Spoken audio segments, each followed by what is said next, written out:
बनाने के लिए निश्चित तरीके से कहीं न कहीं हम लोगों को आचरण अच्छा करना पड़ेगा। और आचरण में ये जीवन जो आपको मिला है, निश्चित तरीके से अगर तथागत बुद्ध और बाबा साहब को आप लोग देखेंगे तो उन्होंने समाज को कुछ दे करके ही अपना जीवन अमर बनाया है। इंसान का जो जीवन है वो कभी शरीर से अमर नहीं होता है, वो केवल कर्म से अमर होता है। तो हम सबको ये चाहिए कि हम जीवन में अच्छे कर्म करें, और जब अच्छे कार्य करोगे तो निश्चित लोग आपके जाने के बाद आपको याद करेंगे। इसलिए मेरा आपसे एक निवेदन है, प्रार्थना है कि आप लोग अच्छे कर्मों को अगर करते रहते हैं तो निश्चित आपका जीवन अमरता की तरफ चला जाएगा। मैं आपको बता रहा हूँ, मैं एक छोटा व्यक्ति हूँ, बहुत गरीब परिवार से उठ करके आया हूँ, लेकिन आज मैं आपको बता रहा हूँ इतना बड़ा हमारा टीम है। हमारी टीम में 50 लोग हैं और जो घर घर कार्य कर रहे हैं। ये जो शांति पाठ की बात कर रहे हो, मैं इनको बिल्कुल करने नहीं जाता हूँ। ये बहुत पड़ोस में था इसलिए कर दिया, वरना किसी चेला को ही भेजता।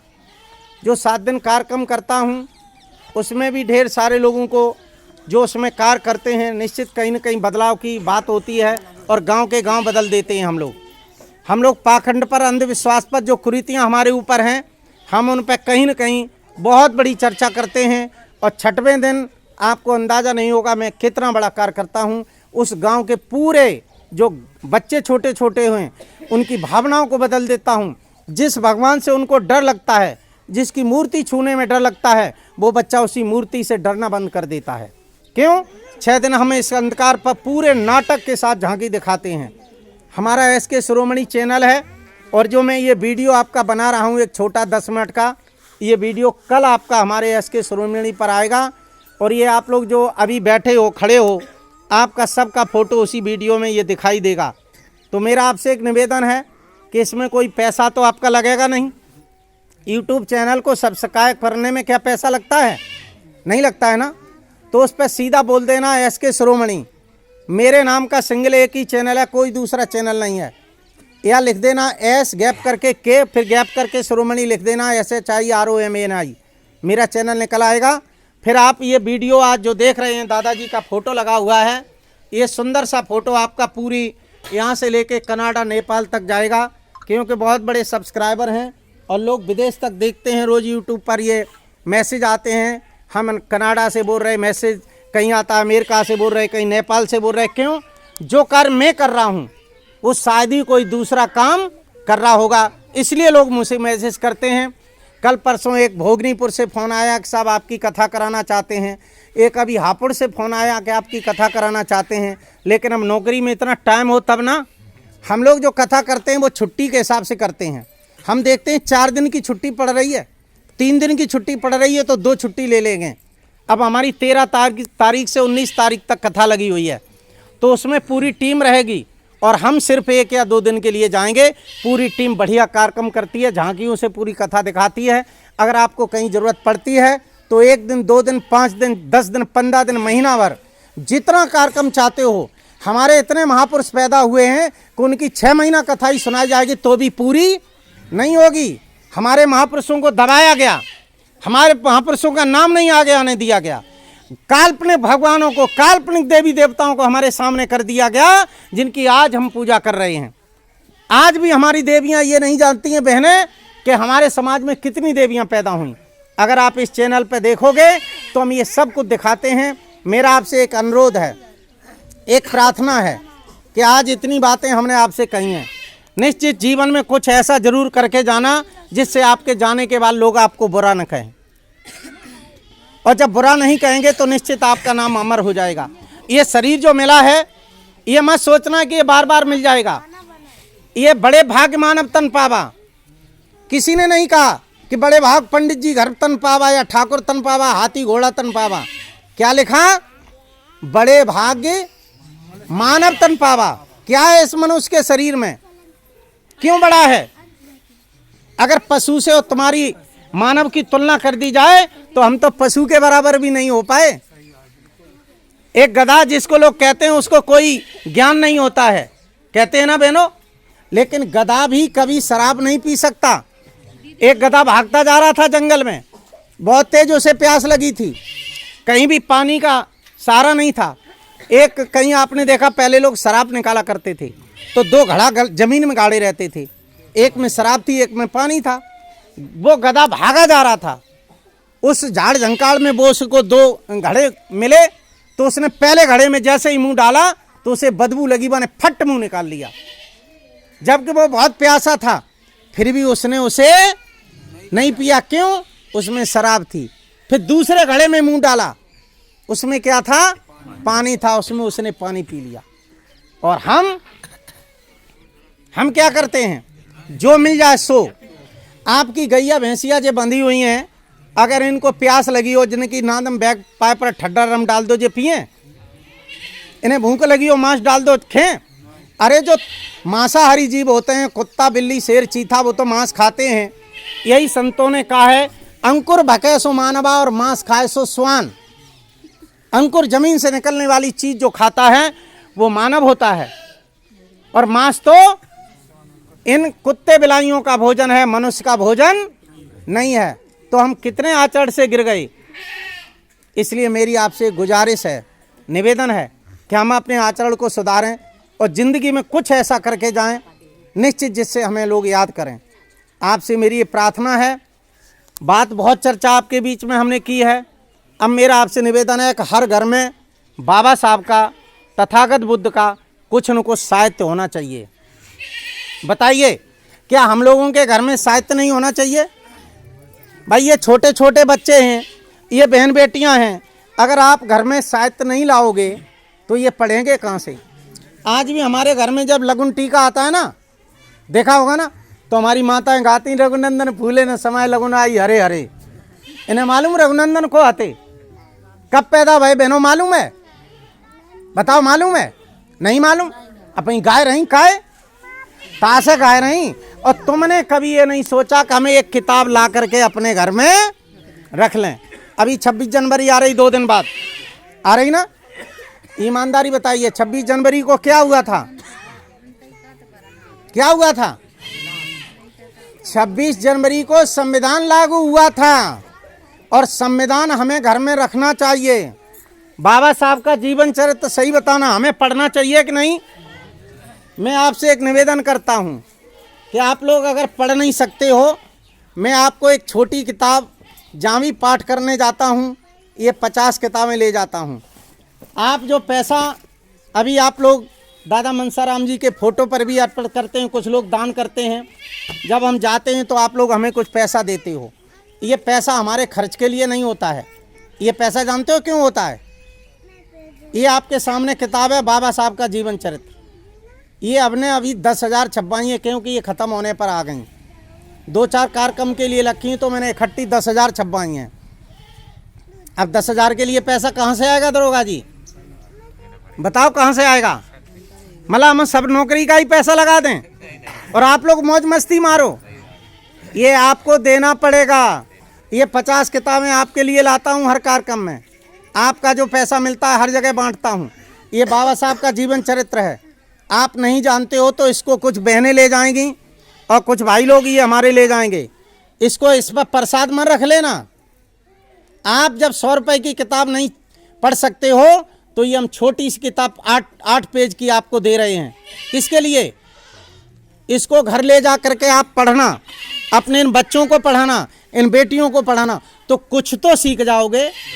और बड़ी किताबें चाहते हो आप लोग तो मेरे पास अजीत नगर गली नंबर 6 में मेरा मकान है। मेरे पास लाखों का साहित्य रहता है। मैं चाहता हूं कि हर घर में थोड़ा बहुत 1-1, 2-2 किताब तो होनी चाहिए। और इतना भी नहीं, मैं जो साहित्य देता हूं आपको तो उसमें जो मूल रेट होता है उसमें 20% लेस करके देता हूं। क्यों? हमें जो 20% लेस मिलता है तो हम 20% आपको भी, क्यों? हमें उससे कमाई का कोई उम्मीद नहीं है। मेरा मतलब है कि आपके घर तक एक बाबा साहब की किताब पहुंचनी चाहिए। पहुंचनी चाहिए कि नहीं? बताओ भाइयों बहनों, पहुंचनी चाहिए कि नहीं?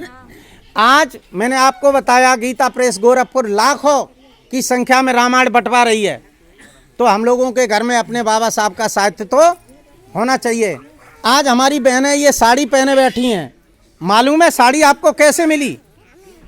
आज आप इस कार्यक्रम में आई हो, आपने बक्सा खोला होगा, आपके बक्से में 10 साड़ी रखी होंगी।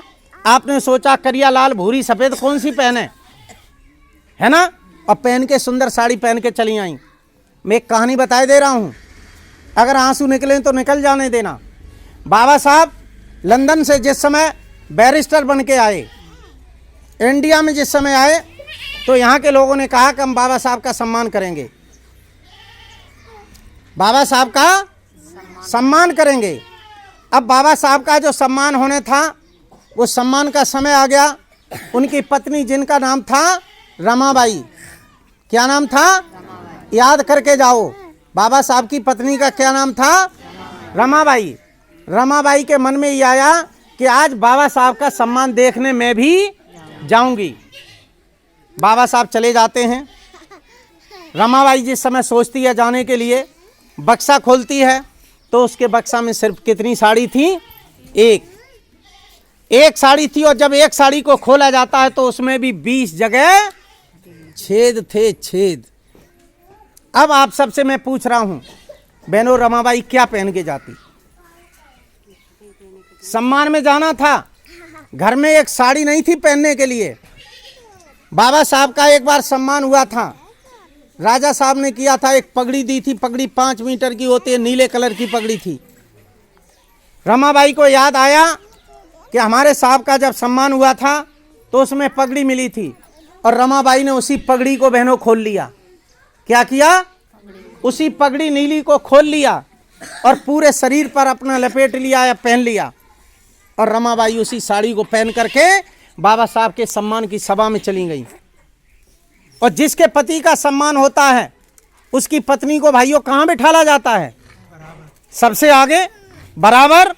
लेकिन माँ रमा ने जानती हो क्या सोचा कि अगर मैं इस नीली पगड़ी को पहन के सामने चली गई तो हमारे साहब का अपमान हो जाएगा।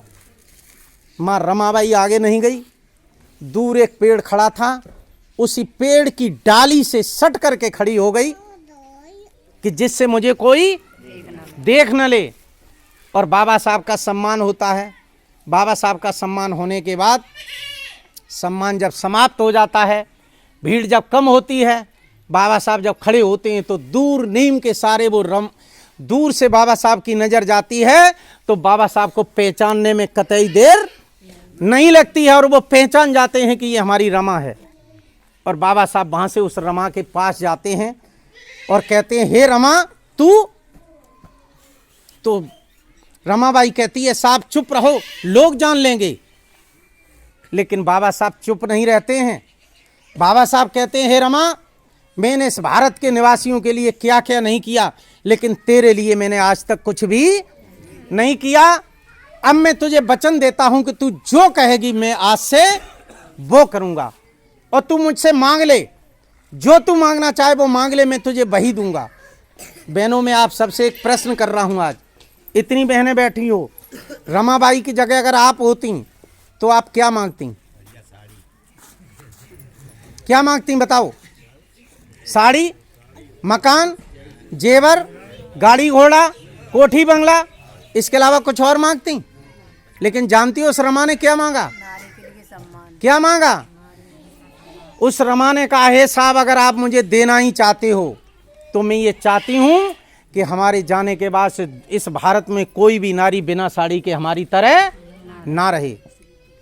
और बाबा साहब जिस समय कानून मंत्री बनते हैं तो सबसे पहले तुम्हारे लिए हिंदू कोड बिल लाते हैं, और जब हिंदू कोड बिल पास नहीं होने दिया जाता है तो बाबा साहब इस्तीफा दे देते हैं। और आज वही हिंदू कोड बिल तुम्हारे लिए लागू हुआ। बाबा साहब ने 50% व्यवस्था उसी हिंदू कोड बिल में की थी जो आज आपके लिए लागू हो रही है। तो ये व्यवस्था किसने दी? बाबा साहब ने। और एक बाबा साहब की किताब आपके घर में नहीं है, इससे भी ज्यादा कोई शर्म की बात हो सकती है? आप उस दुर्गा को पूजती हो जिसने तुम्हें गुलामी दी, आप उस भगवान को पूजते हो जिसने तुम्हें गुलामी दी, जिसने तुम्हें गुलाम बनाया, जिसने तुम्हें पढ़ने नहीं दिया, जिसने तुम्हें लिखने नहीं दिया, जिसने तुम्हें कपड़े नहीं दिए। अरे एक नंगेली देवी की कहानी को सुन लेना। केरल में हमारी महिलाओं को कमर से नीचे और कमर से ऊपर कपड़े पहनने का अधिकार नहीं था। मुंह सा कर लगता था, स्तन कर जिसको कहते थे। जो बहन अगर ब्लाउज पहनेगी तो उसके स्तन को नाप करके वो कर देगी, तब ब्लाउज पहना जाएगा। वहाँ एक शेरनी हुई जिसका नाम है नंगेली देवी। ये सब कथाएं हम अपनी कथा में सुनाते हैं। कोई रामायण गीता नहीं सुनाते हैं हम यही कथाएं सुनाते हैं जो आपका खून खोलने लगेगा, आपके अंदर से जोश पैदा होने लगेगा। उस नंगेली देवी ने जब उससे कर मांगा गया तो अपना डेरा स्तन काट करके दे दिया था। आज उस नंगेली देवी को हम लोग सलाम करते हैं और इसकी बदौलत तुम्हें ये ब्लाउज मिला। कितनी कहानी सुनोगी, 1 महीना तुम्हें कहानी सुनाऊंगी ये महाभारत की, ये महापुरुषों की कहानी नहीं सुना पाएंगे हम लोग। इसलिए मेरी आपसे गुजारिश है, निवेदन है कि एक ये छोटी सी पुस्तक बाबा साहब की आप अपने घर ले जाना और बहुत ही प्रेम से इसको पढ़ना। इसमें शॉर्ट तरीके में बाबा साहब का पूरा जीवन चरित्र है। बहनों, इसको पढ़ना, अपने बच्चों को पढ़ाना। और अगर बड़ी किताबें लेना चाहते हो तो इसमें मेरा सबसे पीछे देखिए फ़ोन नंबर पड़ा है, सबसे लास्ट में लिखा है सर्वेश कुमार शिरोमणि। ये सबसे लास्ट में, ये लास्ट लाइन में लिखा है सर्वेश कुमार शिरोमणि, गली नंबर 6, अजीत नगर, इटावा, और दोनों मोबाइल नंबर लिखे हैं। अगर आपको और भी कुछ ज़रूरत है तो मेरा यूट्यूब चैनल है SK शिरोमणि पर पता कर लेना। बाकी किताब के सारे जो भी ज़रूरत है कर लेना।